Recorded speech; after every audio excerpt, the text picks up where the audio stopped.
প্রিয় ছাত্রছাত্রীরা, আজকের পর্বে আলোচনা করতে চলেছি তোমাদের একাদশ শ্রেণী সেমিস্টার ওয়ানের পল সায়েন্স অর্থাৎ রাষ্ট্রবিজ্ঞান বিষয়ের পরবর্তী আরও একটা মডেল সেট নিয়ে আলোচনা করব আজকের এই পর্বে, যেখানে এই প্রশ্নসহ তার উত্তরগুলো আলোচনা করব।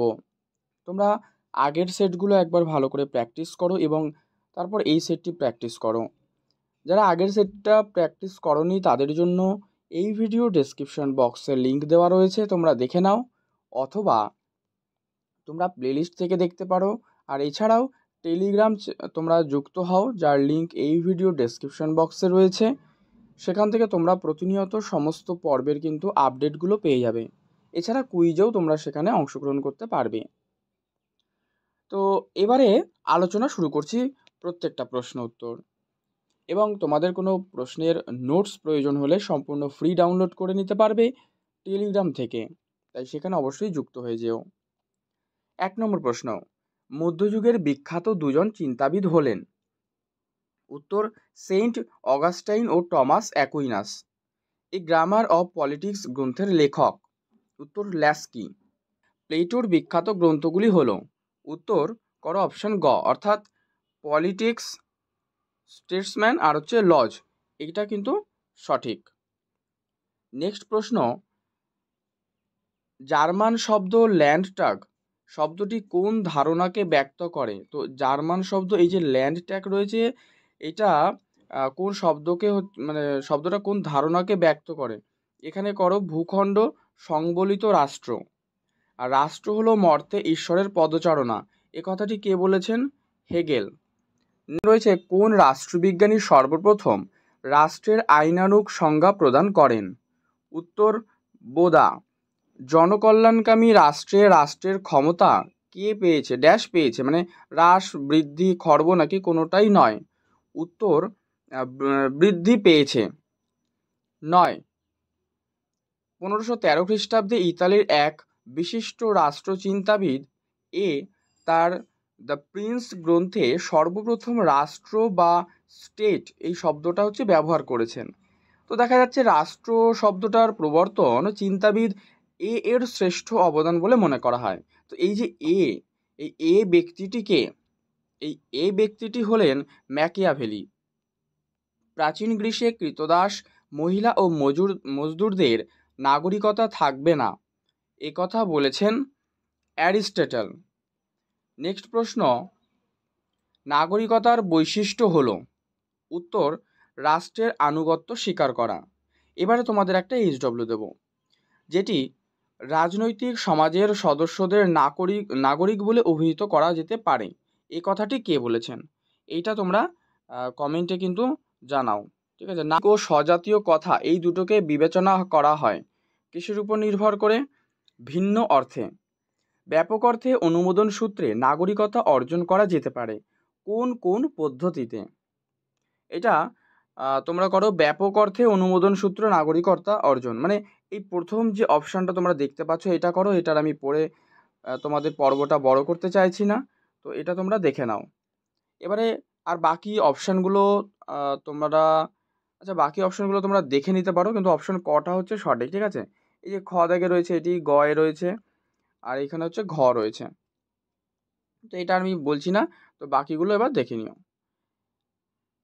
দেখো, নেক্সট প্রশ্ন রয়েছে, যদি দুটি সার্বভৌম রাষ্ট্রের মধ্যে যুদ্ধকালীন পরিস্থিতির সৃষ্টি হয় বা পূর্বে কখনো যুদ্ধ হয়ে থাকে, তাহলে পরবর্তীকালে যদি উভয় দেশের নাগরিকগণ একে অন্যের রাষ্ট্রে সাময়িকভাবে বসবাসের জন্য আসে, তখন সেই জনগণকে বলে চিহ্নিত করা যায়। উদাহরণস্বরূপ, বর্তমান পরিস্থিতির প্রেক্ষাপটে রাশিয়া ও ইউক্রেনের কথা উল্লেখ করা যায়। তো এই যে নামক জনগণ, এরা আসলে কারা? দেখো, এরা আসলে কিন্তু শত্রু ভাবাপন্ন বিদেশি। নেক্সট প্রশ্ন,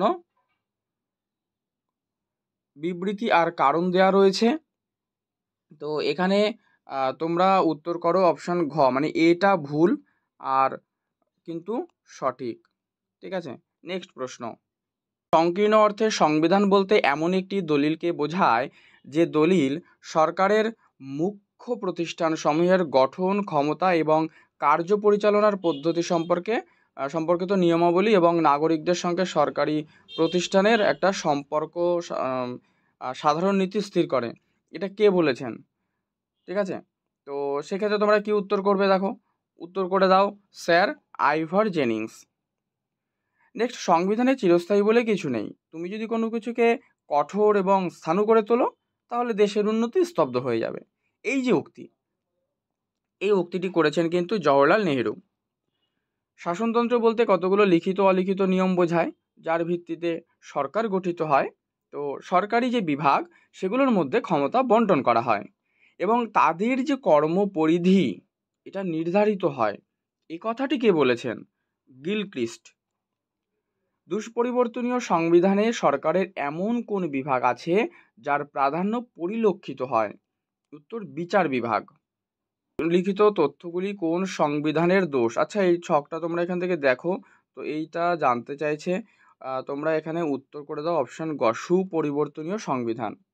আচ্ছা, 22 নম্বরে যে প্রশ্নটি রয়েছে, এক্স সংবিধানের অস্তিত্ব যে দেশে রয়েছে আপৎকালীন পরিস্থিতির অনুপযুক্ত। তো পরিস্থিতি মোকাবেলার জন্য যদি সংবিধান সংশোধনের প্রয়োজন হয় তাহলে তা দ্রুত সংশোধন করা যায় না। এই যে এক্স সংবিধান, মানে এই যে এক্স সংবিধানটা হচ্ছে কি? এটাই প্রশ্ন। দুষ্পরিবর্তনীয় সংবিধান। নেক্সট, গান্ধীজির কোন উদ্যোগের মাধ্যমে গণপরিষদ স্থাপনের দাবি উত্থাপিত হয়? উত্তর স্বরাজ গঠন। সংবিধান রচনার পূর্বে গণপরিষদের কতবার অধিবেশন বসেছিল? 11 বার। গণপরিষদ গঠিত হয়েছিল কবে? করো 1946 খ্রিস্টাব্দে। গণপরিষদের প্রথম অধিবেশন কোন হলে অনুষ্ঠিত হয়? দিল্লির কনস্টিটিউশন হলে। এইটা নিয়ে আমি তোমাদের এই যে 3টে পরপর প্রশ্ন পেলে গণপরিষদ নিয়ে যে প্রশ্নগুলো রয়েছে পুরো ডিটেলস একটা ক্লাস আমি আলোচনা করে দিয়েছি। ভালো করে তোমরা সেই পর্বটা দেখো, নিশ্চিত যে পুরো ডাউট কিন্তু তোমাদের ক্লিয়ার হয়ে যাবে। আবারও বলছি, ভালো করে সেই পর্বটা তোমরা একবার মনোযোগ সহকারে শুনে নিও। তো প্লেলিস্টে পেয়ে যাবে অথবা ভিডিও ডেসক্রিপশন বক্সে লিঙ্ক রয়েছে, সেখান থেকে দেখে নাও। তাহলে গণপরিষদের প্রথম অধিবেশন এটা হচ্ছে দিল্লির কনস্টিটিউশন হলে কিন্তু প্রথম অনুষ্ঠিত হয়। নেক্সট প্রশ্ন, গণপরিষদের দ্বিতীয় অধিবেশন অনুষ্ঠিত হয়, মানে এবার দেখো তারিখ বা সালটা জানতে চাইছে। তো উত্তর করো যে 1947 খ্রিস্টাব্দের 20 জানুয়ারি থেকে 25 জানুয়ারি পর্যন্ত। এবারে বিবৃতি আর কারণ দেওয়া রয়েছে।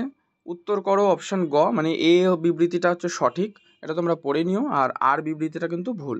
নেক্সট প্রশ্ন রয়েছে, একে ভারতীয় সংবিধানের জনক বলা হয়। তারপরে ডট ডট ডট, এটা আমি পড়ছি না, ডট বলে আমি চালিয়ে দিলাম এখানটা। তো এখানে এই ব্যক্তিটাকে দেখো, প্রথমেই আমি উত্তরটা কিন্তু পেয়ে গেছি এই লাইনটুকু পড়া মাত্রই, যে একে ভারতীয় সংবিধানের জনক বলা হয়। তো ভারতীয় সংবিধানের জনক কাকে বলা হয়? আমরা জানি ডক্টর বি.আর. আম্বেদকরকে। আর লাস্ট পার্টে বলেই দিয়েছে এখানে এ ব্যক্তিটি কে। তাহলে এই ব্যক্তিটিকে যিনি সংবিধানের জনক, অর্থাৎ ডক্টর বি.আর. আম্বেদকর।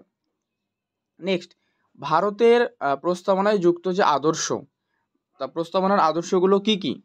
এটা উত্তর করতে হবে অপশন ক, প্রস্তাবনার আদর্শ। সার্বভৌম, সমাজতান্ত্রিকতা, তান্ত্রিক, ধর্মীয়, গণতান্ত্রিক, সাধারণতন্ত্র। এটা হচ্ছে সঠিক উত্তর। নেক্সট, সংসদীয় শাসন ব্যবস্থার প্রধান বৈশিষ্ট্য কি? তাহলে সংসদীয় শাসন ব্যবস্থার প্রধান বৈশিষ্ট্য হচ্ছে পার্লামেন্টীয় কমিটি ব্যবস্থা। সংসদীয় শাসন ব্যবস্থায় কাকে কেন্দ্র করে মন্ত্রিসভা আবর্তিত হয়? উত্তর প্রধানমন্ত্রী। ভারতীয় সংবিধানের মুখ্য বৈশিষ্ট্য হল শক্তিশালী কেন্দ্র। সংবিধানে চিরস্থায়ী বলে কিছু নেই, একথা বলেছেন কে? জওহরলাল নেহেরু। অধিকার হলো সমাজ কর্তৃক স্বীকৃত ও রাষ্ট্র কর্তৃক প্রযুক্ত দাবি, এ কথাটি কে বলেছেন?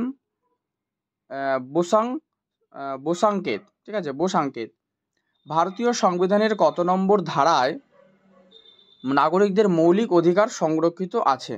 আচ্ছা, কত নম্বর ধারা জানতে চাইছি, তো তাহলে 12 থেকে 35 নম্বর এখানে মৌলিক অধিকারগুলো কিন্তু সংরক্ষিত রয়েছে। নেক্সট রয়েছে সংখ্যালঘু শ্রেণীর অন্তর্ভুক্ত ধর্মীয় যে শ্রেণী সেগুলো কি কি? তো তোমরা এখানে এটার উত্তর করো এইভাবে, যেহেতু 37 দাগের ক, ধর্মীয় সংখ্যালঘু। ঠিক আছে, এখানে হিন্দু, বৌদ্ধ, পার্সি, আর্য, শিখ, জৈন। বিবৃতি আর কারণ এটা দেখে নাও, যে ভারতের সংবিধানের চূড়ান্ত ব্যাখ্যাকর্তা হলো সুপ্রিম কোর্ট। ঠিক আছে, এটা কিন্তু একেবারে সঠিক বলেছে। আর সুপ্রিম কোর্ট দেশের অখণ্ড ব্যবস্থার শীর্ষে অবস্থিত, এটাও সঠিক। তার মানে এ আর দুটোই সঠিক, কিন্তু আর এর সঠিক ব্যাখ্যা নয়। হ্যাঁ, সুপ্রিম কোর্ট হাইকোর্ট বিচারপতিদের অপসারণের জন্য একটা বিশেষ পদ্ধতি ওয়াই ব্যবহার করে। হ্যাঁ, ভারতের আইনসভা পার্লামেন্টের সভায় যে গৃহীত প্রস্তাব অনুযায়ী রাষ্ট্রপতি সুপ্রিম কোর্টের যে বিচারপতি এদের অপসারিত করতে পারে। তো এই যে পদ্ধতি, এর মাধ্যমে বিচারপতিদের সহজে পদচ্যুতি বা অপসারিত কিন্তু করা যায় না। তাই ওই যে উক্ত যে ওয়াই পদ্ধতি, মানে এ বা ওয়াই যেটা দেবে, ঠিক আছে, এটা চিহ্নিত করো। তো এটা কি? অনাস্থা, ইমপিচমেন্ট, নিন্দাসূচক, নাকি স্পয়েল? এটাকে কি বলা হচ্ছে? এটাকে বলা হচ্ছে ইমপিচমেন্ট পদ্ধতি। এটাকে বলা হয় কি? এটাকে বলা হয় ইমপিচমেন্ট পদ্ধতি। আচ্ছা, ভারতীয় সংবিধানে উল্লিখিত 12টি তফসিলের মধ্যে 5টা তফসিলের বিষয়বস্তু আলোচনা করা হয়েছে। তো এগুলো ক্রমানুসারে অনুসারে সাজাতে হবে। এই যে একেবারে এটাই করো। তফসিলি জাতীয় উপজাতিভুক্ত এলাকার প্রশাসনিক বিষয়সমূহ, স্বীকৃত সাংবিধানিক ভাষা, কেন্দ্র, রাজ্য, আর এ পাশে কি রয়েছে দেখে নাও, যে ও রাজ্য যুগ্ম তালিকার মধ্যে ক্ষমতা বন্টন, হ্যাঁ, দলত্যাগ বিরোধী আইন পাশ, অঙ্গরাজ্য কেন্দ্রশাসিত অঞ্চলের এলাকা গঠনতন্ত্র ও নামসমূহ। এই হচ্ছে তোমাদের 40টা প্রশ্ন আমি আলোচনা করলাম। পর্বগুলো ভালো লাগলে কিন্তু লাইক করে দিও, শেয়ার করে দিও। চ্যানেলে নতুন হলে অবশ্যই কিন্তু চ্যানেলটি সাবস্ক্রাইব করে রেখো।